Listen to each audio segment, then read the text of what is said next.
Hello, everyone. Welcome to the Ask Me Anything session. We are very, very happy to have you here. My name is Julie. I'm from the marketing team at Arduino, and I'm very, very happy to be your moderator today. Before we dive into the questions about UnoQ, Arduino App Lab, and accessible AI, I would like to start with something fun. It's been over a month since we launched the UnoQ and the App Lab, and we received amazing feedback from the community. We've seen amazing energy and creative projects coming all over the world, and we couldn't wait to show it to you. So let's start with this video. It's about 3 minutes long, so you can just sit back, relax, and enjoy the video.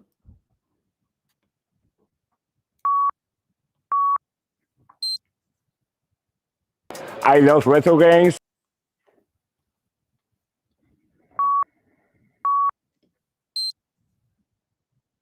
I love retro games, and now thanks to the UnoQ, I can play my own retro games with my own arcade cabinet using Linux and RetroPie. When this pumpkin detects my face, it starts moving its eyes, and everything is powered by the new Arduino UnoQ. I can quickly create an application that shows me how's the weather in Rome right now. Oh, look at that! It's cloudy right now. So we'll have a look at some of the other examples on there. So another nice one is this Hey Arduino. So this one listens using the microphone. So if you've got a web camera or a microphone connected up to the USB hub, it can use that and it can listen for certain wake words. That's going to be really cool. I think I'm going to be using that in a couple of my own projects. Now, if I say, hey Arduino, you can see that on the LED matrix, there is a heart bumping over.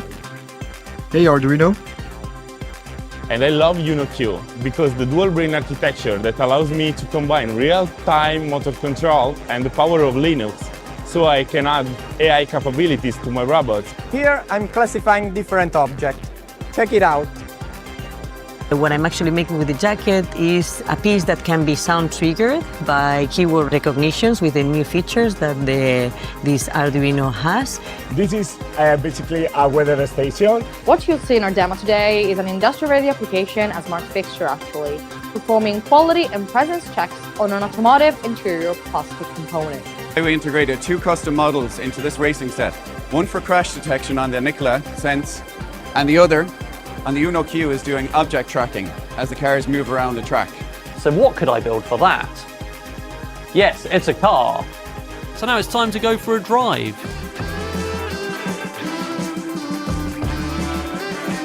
Running a command where it will monitor temperature, humidity, and different data and put it up to a web server, and you can visualize it live from anywhere. Crazy. So, look, so yeah, there's the air quality running. As you can see it there. Oh man, absolutely phenomenal. And I love how the example in Arduino App Lab allow me to go from the code to the actual application in seconds. I want to make a system to be able to check all my tools in and out, just like a library, so I know whether they're here or somewhere else. It could be complicated, but we're going to use this. We're using it to simulate a home environment where we can turn on and off several different lights of different rooms and see also the power consumption from that.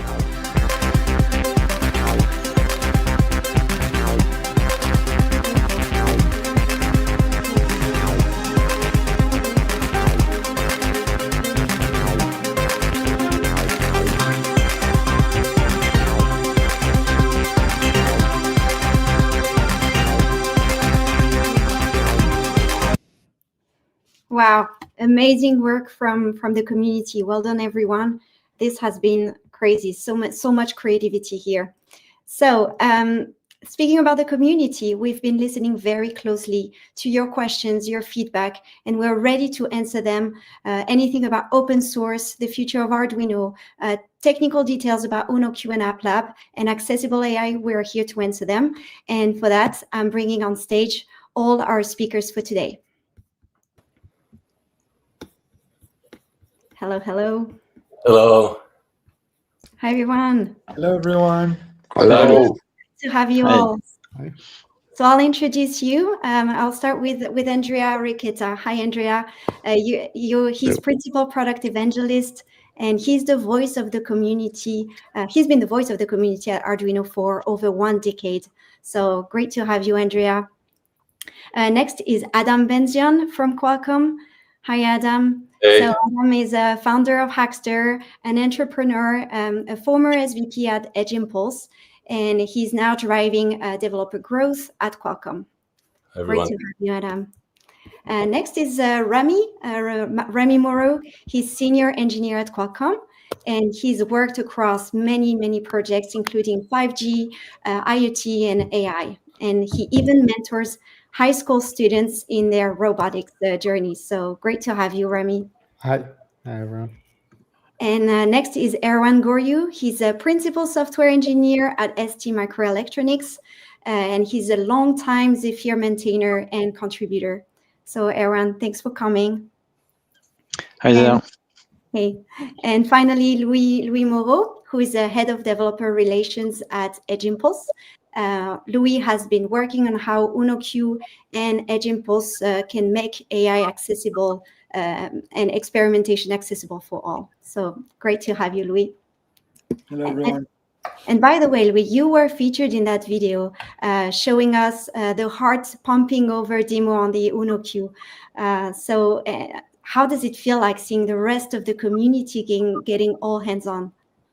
I mean, it's only been a month since, roughly a month since the Arduino UnoQ has been announced. Like, it's impressive how many projects have been created with it so far. Like now, like it's sitting on my desk every day. Like if I've got an idea or project, I just plug it and work with it. I love to see that. That's the spirit of the community. Exactly. So, all right, just a little note on how the sessions will run. We will start with the most frequently asked questions that we collected from the community so far.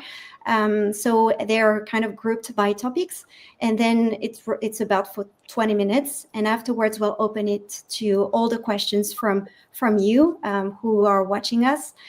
Please do not hesitate to leave your questions in the chat box. We'll be monitoring them, and we'll make sure to answer as many as we can.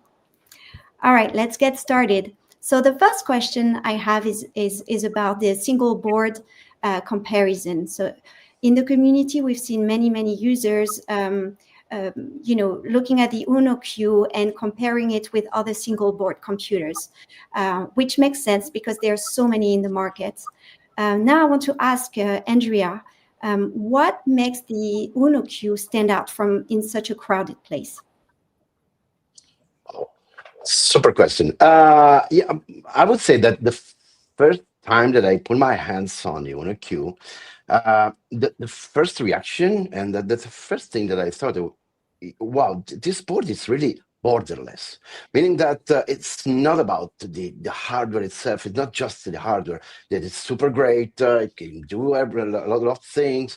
You have, the headers, standard Arduino, high-speed headers, but also a great software. So the combination of AppLab, and then probably we will have more time to go in deep on this, but basically the combination of everything. So starting from putting the hands and starting with the Linux side, and then having at the same, just right, the microcontroller, you can dig into Linux, you can start learning, you can, if you're used to work with Linux, you have a complete system, but also you can experiment with the Sketch, talking with each other. So literally having no border, that's my immediate feeling. And then, of course, as Louise was saying, I have my own UnoQ on my desk, and I try every time to put it on and, trying everything crazy or starting from the community. So, put it all together, documentation. That's really the key point of what stands out for me for the UnoQ. Nice, Andrea. It's all in one board. And you, Adam, do you have any thoughts? So there's kind of really, I think 3 things that I really love about this board. Maybe 4 things. First, I really think it's very affordable. So I like that. I get to buy something for, under $50 US. They can do everything that Andrea just mentioned. But the hybrid brain, the dual brain that you can have, these two architectures, the MPU from Qualcomm, and then the ST microcontroller for real-time control of sensors, etc. That's really unique, and that's something really fun. So you can do two things at the same time. The full Arduino ecosystem, that's really cool, right? You can actually expand it with all sorts of shields and headers and all these quick headers, which is really, really rich. And it's really great to reuse the Arduino libraries out of the box. And I love it. It has everything, enough memory, it has Wi-Fi and Bluetooth, everything is out of the box. And also all the great software we kind of prepared in the background, everything, of course, from AppLab, which is really the hero of this product. Also, everything that Edge Impulse has done to get this product ready so you can have all these vision and AI experiences. These things they really stand out for me when you compare this to other SBCs and why this versus the others. So that's my take. Nice. Thank you, Adam. And the next question I have, you mentioned software, obviously, and the Arduino App Lab being the hero. So I want to deep dive a little bit more into that. So it brings a seamless experience. This is what we've heard from the community the most.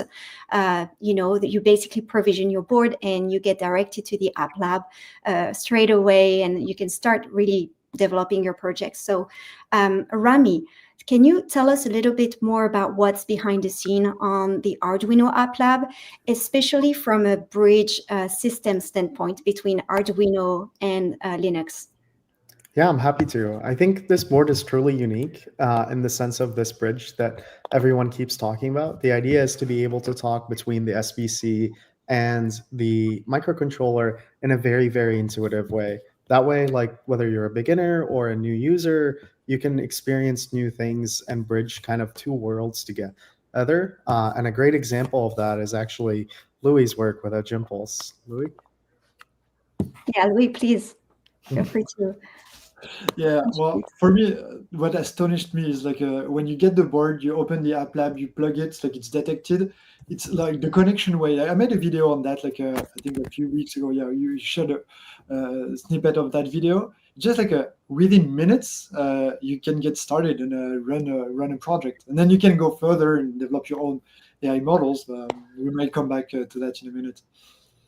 Yeah, exactly. The rest of the journey is obviously, experimenting AI models, and many developers are actually super excited about that, and they want to train and deploy their own custom model. So a lot of people are curious, what's the roadmap for AI customization within, the App Lab and working with Edge Impulse?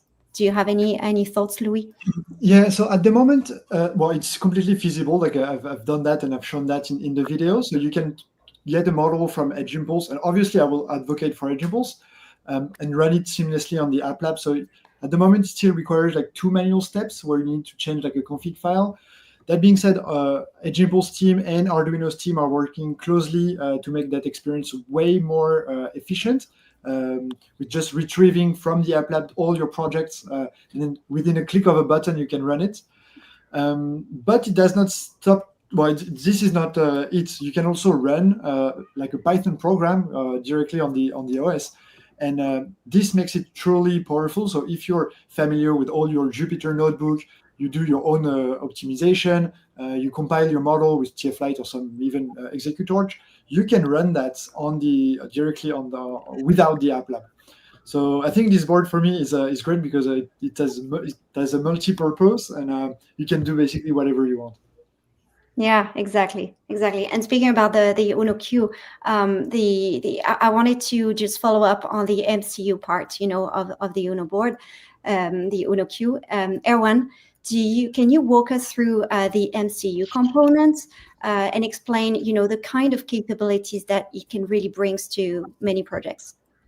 Yeah, so this MCU is taken from our series of ultra low power microcontroller, so STM32U5, and it's coming with a large flash, so 2 megabytes, so large for microcontrollers, with a lot of RAM as well, so allows a lot of to make some complexity in the applications. It's also quite complete because it comes with more than 20 communication peripherals. So Square-C SPI can even for industrial applications. So really, it expands the possibilities to do a lot of application in various environments. Very cool, everyone. Thank you. And now I wanted to talk about accessibility because it has been also a very big, topic. When I was browsing the comments in many channels, people were amazed about the amount of possibilities that the UnoQ and the AppLab can bring. But it may also feel a bit overwhelming, from users they probably don't know how to get started or explore the full potential. So Rami, the question is, how is Arduino planning to support, all users from all levels? Yeah, I think that's a very good question. I totally get the overwhelming aspect. I mentor high school robotics, and when you give people 100 applications, people tend to like freeze immediately between too many choices. But I think the commitment to bring that same Arduino beginner friendliness with a little bit more powerful board brings some really cool, unique applications. And I think like the App Lab and the sample apps and the way they're set up makes it really, really easy to get started and kind of get your hands dirty and play with things. And then the applications start building on top of themselves slowly as you begin like doing something as simple as the heart that Louis demoed and so on. So yeah, it's a learning journey for everyone. So more will contribute, and it's going to be nice to see. I can add something here. Yeah, of course, Adam. So I will always be one of these beginners. I'm not a developer, but I can hack a little bit, and Arduino makes it really easy. For someone like me that I'm just starting and always learning, what I really love about everything new from Arduino is the community resources, because you have your project hub, and the amount of tutorials and community support, it's like how I actually learn. So if you ever actually wonder, because it's all new things, just go on Project Hub and see what people are doing. They give you like step-by-step, tutorials of how to get things done, how they discover things. And we also learn from them as well. They do things that we didn't see people will actually be building. So always go to Project Hub and read the tutorials and the forums. That's like, for me, the quickest way to learn. Yeah, and documentations too. I know we prepared the link as well to show everyone, just in case they need support. But there they go. Thank you. And now my next question is about, multi-vendors commitments. Some people are wondering, now that Arduino has joined the Qualcomm family, will we exclusively focus on Qualcomm's chips, or will Arduino, support other multiple silicon vendors, such as, ST, Microchips, Renesas, and so on? Adam, do you have any input here? Yeah, so the answer to that is actually very specific. It's a high-level, decision before even this acquisition happened, that you cannot buy a company and an organization that is so meaningful like Arduino and actually start making so many changes that actually make Arduino not Arduino. So yes, we will also do a lot of amazing things with Qualcomm silicon and software and technologies, but we will continue to maintain a commitment to a multi-vendor support. ST is here on this call, and also other companies like Microchip, and we've done some work in the past with Espressif, etc. So this is a commitment that we are making to the community and to Arduino. Otherwise, there's really no point of being here if we're gonna buy this company and make it completely different. So 100% yes, we can continue this commitment to multi-vendor support. Nice, great to see. Erwan?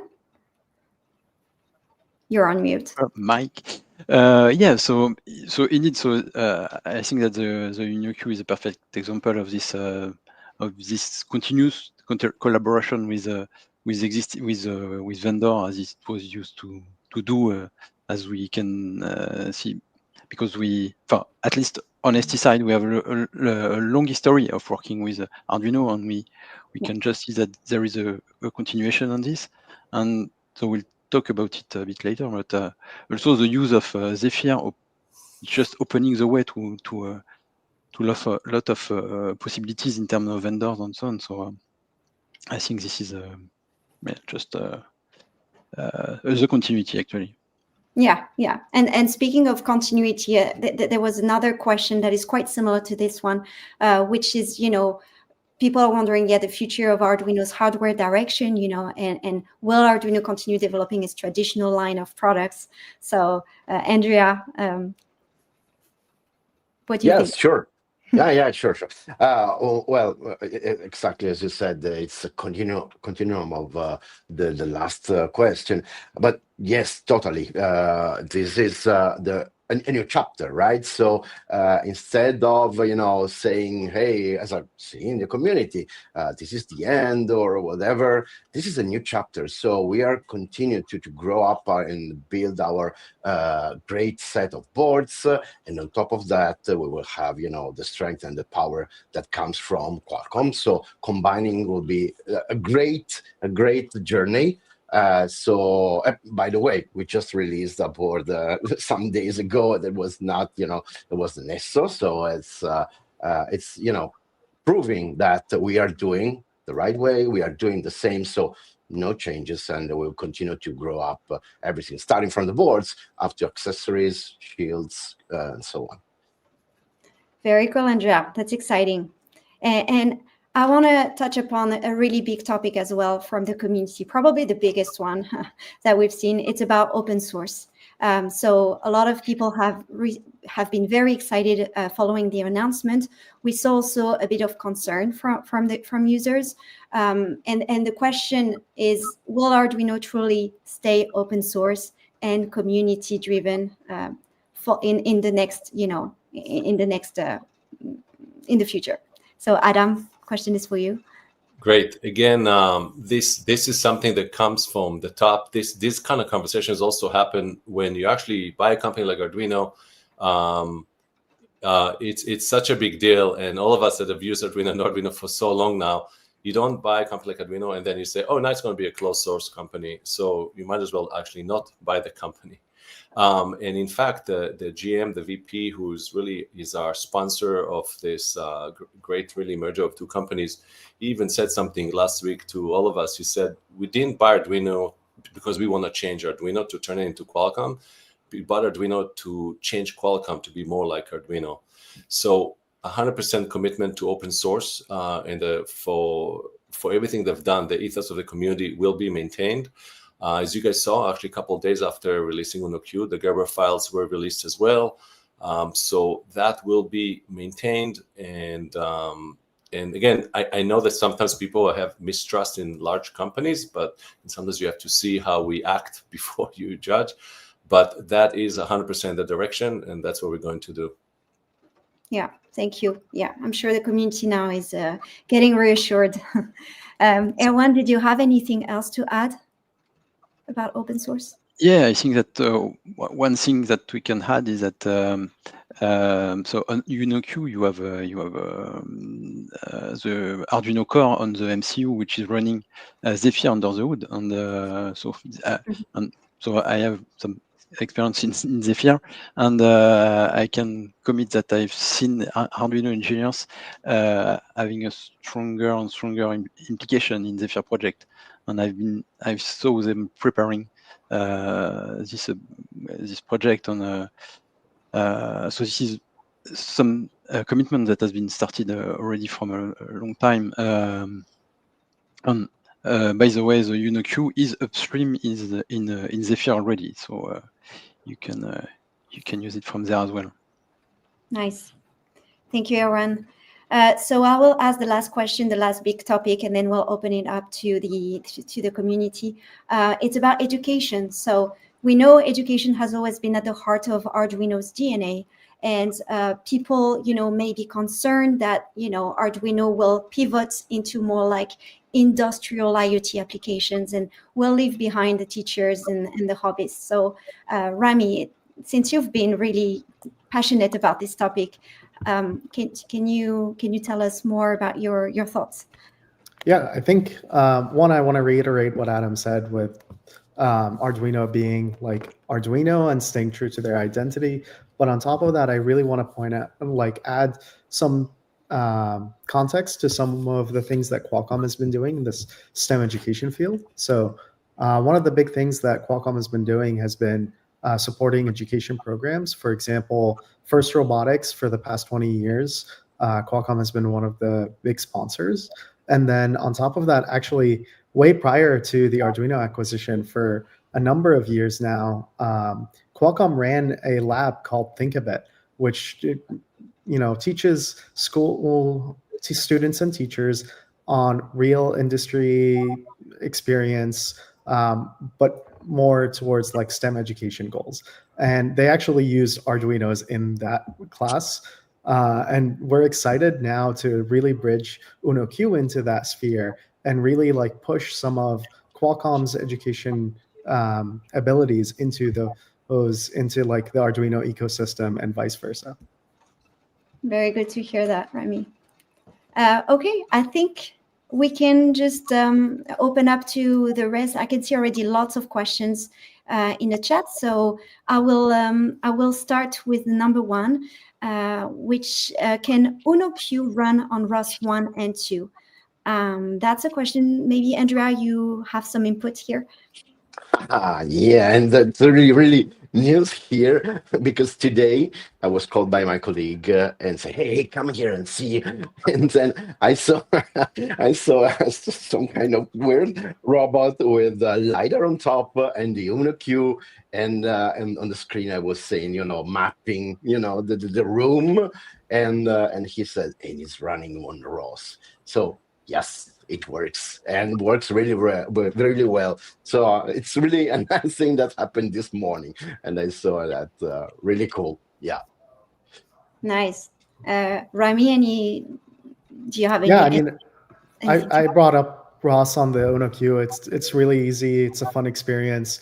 I'm looking forward to putting out more documentation and seeing the community really dig into that. I think the robotic sphere is going to be really excited to play around with this board more and more. Yeah, and one other, if I can add something, it would be great, for example, to have a brick with everything packed together. So it really create a straightforward way to have ROS and self-guiding robots here and there, just adding a brick. So it would be crazy. Yeah. Awesome. Question number two, I am scared that Arduino IDE will become a paid software because of the Qualcomm IC. So Adam, do you want to take this one? Good question and fair question. And again, I understand. I came from the world of open source and startups, and you see this kind of big brother company, and you think they're gonna no. The Arduino IDE is an integral part of everything that Arduino has been doing for the last 20 years. We will continue to update and invest in the IDE, and it will continue to be free. We will not be charging for the IDE. It's also not Qualcomm's business model at all, and it's not something we want to do. So it will be free. Let's continue to download it and enjoy it. Done. Amazing. Question 3. I'm really interested in seeing a demonstration of how to create and deploy your own bricks in the App Lab, because that seems like the real key to unlocking the true potential of the UnoQ. Louis, Andrea, what are your thoughts? Will we be sharing some cool demos? Yeah, so I can start with that. So I've been investigating a bit how to do that in an easy way. It's not that complicated if you just need to extract it. Well, get started with the example that Arduino provides, and then you can modify it freely. This is actually what I've done for the Hey Arduino keyword project, and then put another keyword model, but a keyword spotting model. You can do that as well with image classification, vision, or object detection. This is a first step. Now I'm working to show some other stuff that are a bit more complex. I will document that and share that in either Edgeimpl documentation or in Qualcomm documentation or in Arduino's documentation. Whatever is fine. So, yeah, and so just to start as a starting point, we have our repository on GitHub where you can find, all the users can find what actually is inside every single brick that is on AppLab. So a good starting point is that. So as Luis was saying, starting from the example, looking how it works, and then modify and you can then start creating your own. We are working on making more easier. So even, providing all the information, but we're working on make it more easier with the pack of documentation and so on. So if you want to start right now, just clone the repo or take a look at the repo and start from there. So everything is clear. I mean, it's part depending on the brick. There are some Python code, some AI examples, or some Docker containers working. So, but everything is there. So my suggestion is to start from there and then move to your own brick. Very cool. Thank you, Andrea. We've got another question. Do you plan on creating curriculum for working with Arduino Uno Q, since it's such a unique piece of hardware? And say in a Coursera learning setting or some similar website. Rami, it's probably, this question is for you. I think Andrea already did a lot of material on this, right? I'm going to push it back to you. I think that absolutely good question. So it would be great to have some more courses, or we have also, by the way, we have also our academy.arduino.cc where we have lessons. So could another good point would be there, or having a Coursera. But basically, yes, the idea is to create such curriculums to have different kind of usage of the board and make it more easier for teachers and schools to adopt the Uno Q in their classrooms. One thing that really make I talk with some teachers here and there, and what makes really the difference that with just a single board, they have really the way to create, starting from our curriculum, also create their own. So if, for example, a teacher is involved into AI and then creating its own curriculum based on that, or something more like the Linux side, or using both the combination of microprocessor and microcontroller. So really starting from this curriculum and then the teacher to create their own, starting from that. We started to see some teachers doing that. Yeah, maybe if I can add a point in here, on the Edgeable side, so we are currently creating a curriculum for teachers around like Edgeables and Linux systems. And we already included kind of a dedicated section for how to run it, how to run and build custom models on the Uno Q. The course material should be available probably beginning of next year. So stay tuned, and we'll share more when it will be available. Nice. More to come then. Question number 5 would be great if you could see examples and projects in AppLab without needing to plug in the board. Might be more of a product related question for Andrea again. Okay, yeah, I'm really happy to take it. So yeah, there's a technical question here. So the reason why AppLab shows the examples when the Uno Q is connected is because the examples are directly on the Uno Q. That's the real magic, right? So you can bring your board, and you will have all your examples, your own code, right, on the board, because everything is stored inside the board. We have seen this kind of questions.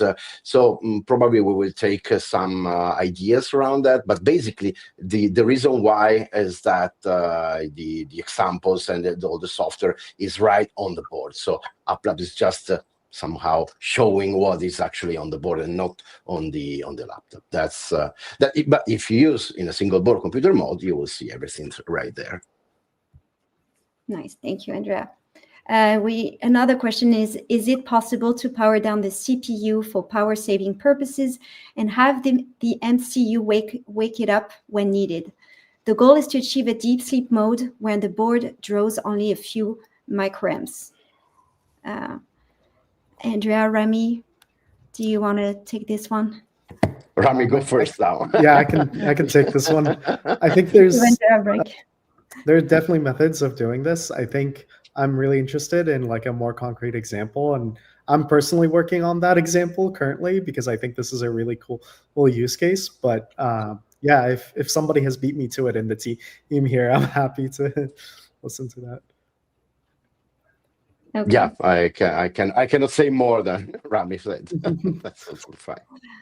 All right. Is there a toolkit for building custom ML models, such as training a model on images with labels? Louis, do you want to? Yeah, well, that's actually the workflow. So this is a workflow that is already supported. You can use Edge Impulse for that, and that will be seamless in with the App Lab. As I said before, there is just 2 manual steps to be done currently, but we're working toward a new workflow that is even easier for that.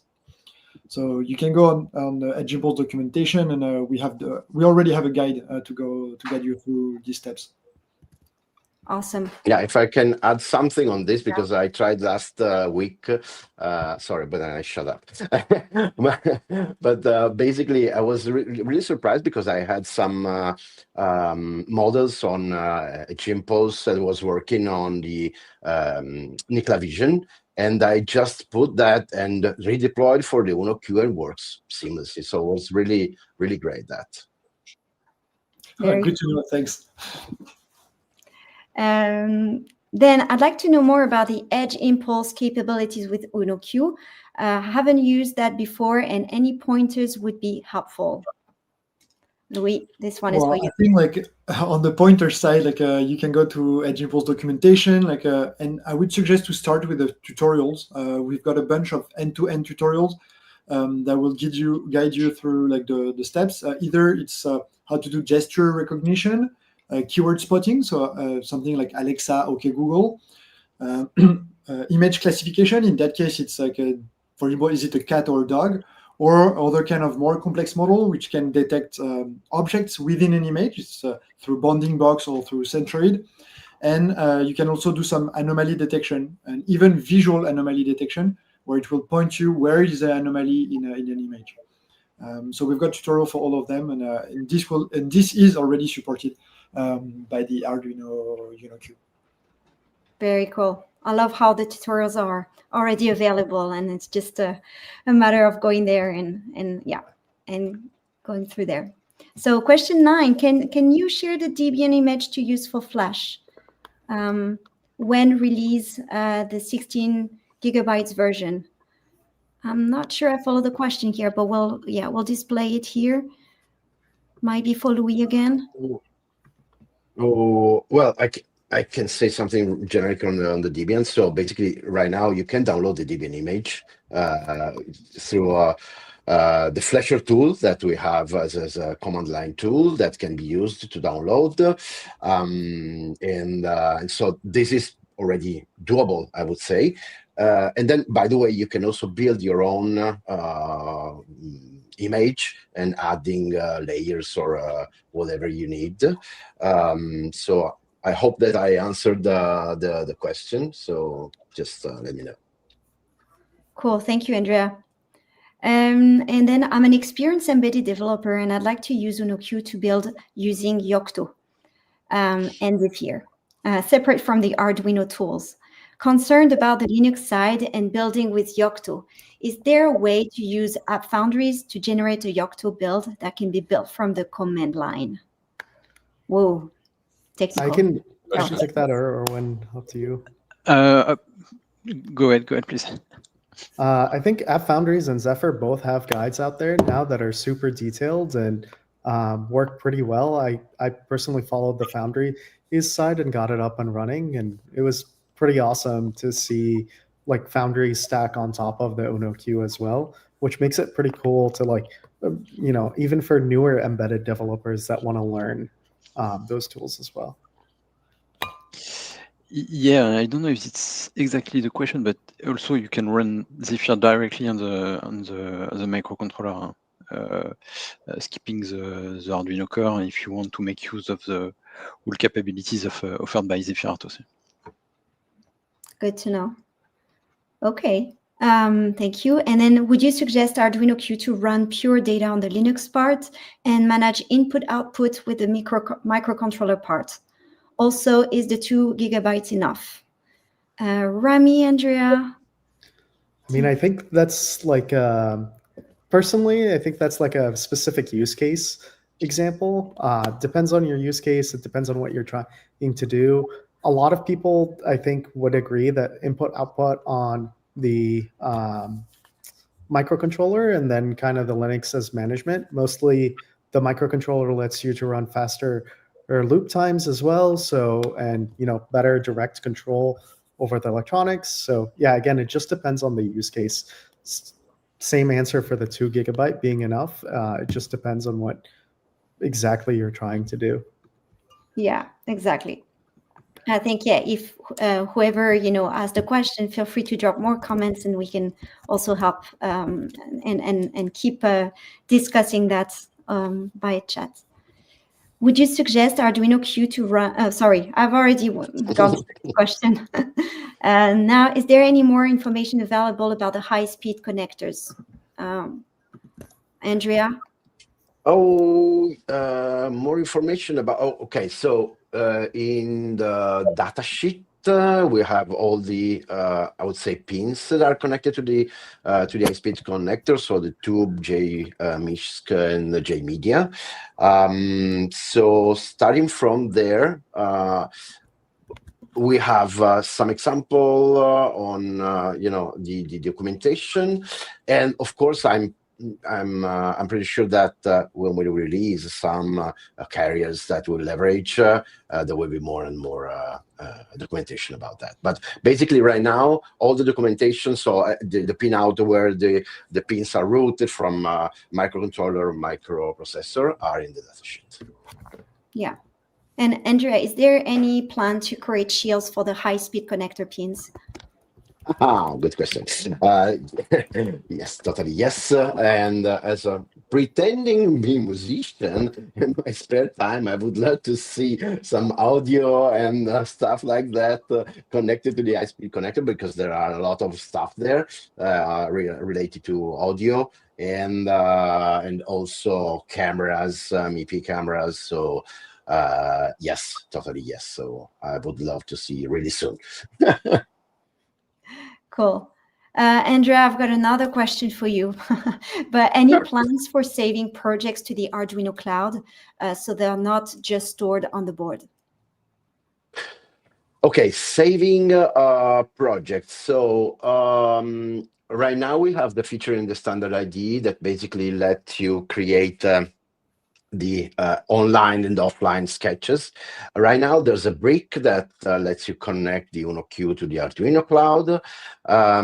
So I'm expecting that at some point there will be the feature parity on this side. So having the program, because we are not talking about apps, so we will have both Python and so on. So probably not entire because it takes a lot of space, but thinking about sketches and Python code, I'm expected to have.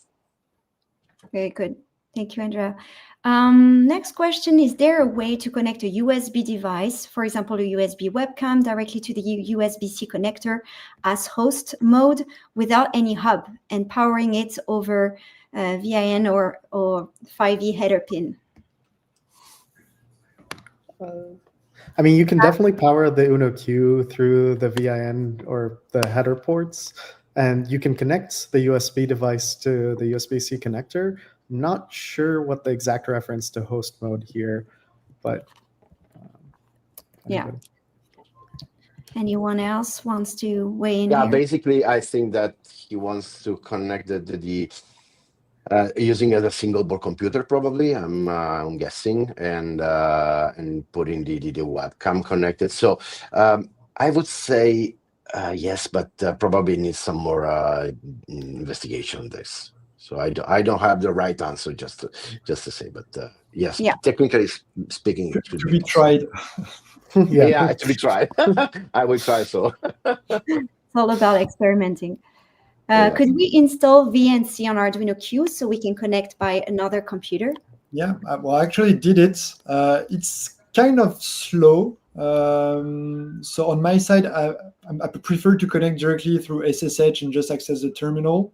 But you can do it with VNC. That was my first try. I got the board flashed with VNC, so I could connect it with my MacBook. But in the end, I prefer the SSH connection. Yeah, I totally agree with Louis. I had the same experience. So it works, but I prefer to have it connected directly or SSH. Yeah. Nice. Is there a place to go find community projects made with Uno Q? Oh, this one we kind of answered it, but we'll share the references again. I'm interested in robotics projects with ROS integration. So Julie, you can answer that, right? Yeah, it's all in Project Hub, and obviously we have many other channels where creators are sharing their inspiration and their creativity there. But definitely Project Hub would be the go-to resource. Anyone else wants to share any other resource? No? Okay. Well, I think that Edge Impulse also creates great guides. Edge So I Impulse. think that thinking about ROS, and I think that will be also a great place to have that. Exactly. That's my next step. Like, woo, very cool. AI for robotics. Yeah, it's in our roadmap. Nice. Question, what happens to pricing? Is Arduino going to increase the price in the future? Oh, we haven't touched upon pricing here yet. Andrea, Adam, that could be maybe something. Honestly speaking, I don't see any kind of reason why it should be an increase of price without any kind of reasons. But no, I don't see any big issues. I mean, it's a product side, so no reason why increase the price without any kind of reason. Yeah. Right, and I would add, when we build also with Qualcomm silicon, we do have it's inside the company, right? So the pricing, it's not like buying chipsets from a third-party vendor. It's inside the family. So actually, you're going to see price benefits actually by being on the higher end when you use Qualcomm chips. So yeah, not increasing the prices, but actually leveraging being inside of Qualcomm for the best pricing for Qualcomm silicon when we build more higher end projects. So yeah, it's good news. Yeah, exactly. It's good news. Will Qualcomm's NDA heavy approach replace the Arduino accessibility? Adam, want to take this one? That's such a good question that I don't have the full answer. That's on something that if we need to look into this about our NDA and what kind of impact. Again, the general guidelines is not to change Arduino. So I think it's something we'll just have to follow up, because legal teams, let me see exactly how that should be answered. But again, the general answer is not to make so many changes that restrict the way you use Arduino. So not really, but sorry, that's the one that I'm not sure. You say NDA, some lawyer's going to call me and get upset with me if I said the wrong thing. So we can follow up with that. Very important. Okay, there will be more follow-up for sure. Yeah. What is the max source current for GPIOs as outputs? And what is max sync for inputs? That one might be for you, Andrea. Yeah. Or yes, I need to double check. I don't have the right answer, as Adam was saying before. But basically, I can do it live, looking at the data sheet. So if I'm lucky enough, I can get the answer. And we can even share the data sheets. Yes, sure. So input should be 5 volt maybe, but for output I need to check. Oh, yeah. Oh yeah, Andrea, thank you. You shared it. I don't know if behind the scene we could share it as a link, but anyway, we'll be following up anyway and share this obviously in the comments history. Is the Qualcomm system on a chip available for us? Can I base a new design on the Uno Q schematics and use the Uno Q for the POC phase? Adam, can you take this one, or Rami? Let's start with Rami on this one. Yeah. Oh, Rami seems like he's having some technical issues. Can you repeat the question again? Sure. Is the Qualcomm system on a chip available for us? Can I base a new design on the UNO Q schematics and use the UNO Q for the POC phase? We can probably share the question at the bottom of the screen.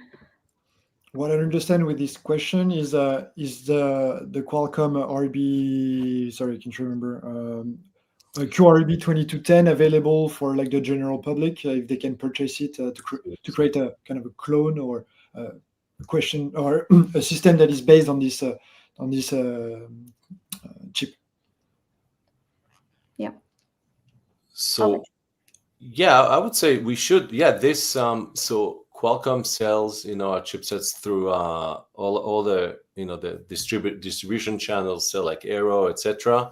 And I believe that you should be able to just buy that chip. I have to again triple check, but that's the intention. That hey, if you like what you use with Arduino and you want to commercialize something, yes, we will help you create a path to do so. And just try if you really want to do that, try to follow up with us directly. It's pretty easy to get a hold of us, and we'll give you the path and the journey, like where do you actually get it, at what kind of scale and volumes, and we'll help you. But it's a very good question, because we do understand that a lot of people will now will be exposed to Qualcomm silicon, and some of you guys are, a lot of you guys are actually professionals. You're building really cool hardware, and you want to use it in your commercial hardware. So there should be a very clear journey to that. It's something that we definitely want to map out. But for now, because it's so new, try to find us. I don't know if we should share emails here or not, or a way to reach out to us directly, and we'll help you map this. But that's a great question also for us to share with the public, to say, hey, if you want to commercialize something, here's the journey, and that's how you do that. I think it's a little new, this whole journey, and we need to map it out. But it's a very, very good question. Yeah. There's the landing page is really, really nice as well for the QRB 2210. You can take a look there and see recent updates. I believe the plan is to make it commercially available, like even through DigiKey. There's just some time it takes to make that fully happen. Right. Thank you, Adam and Rami. I've got one question, and I think that would be the last one before we wrap up. So can you share more tutorials on the STM32? I'm not going to spell out the whole word, but board AI model integration from Xcube AI. Erwan, question for you. Yes, so that's a bit off topic, but let's go. So yes, indeed, we have AI integration on our STM32N6 that comes with embedded MPU.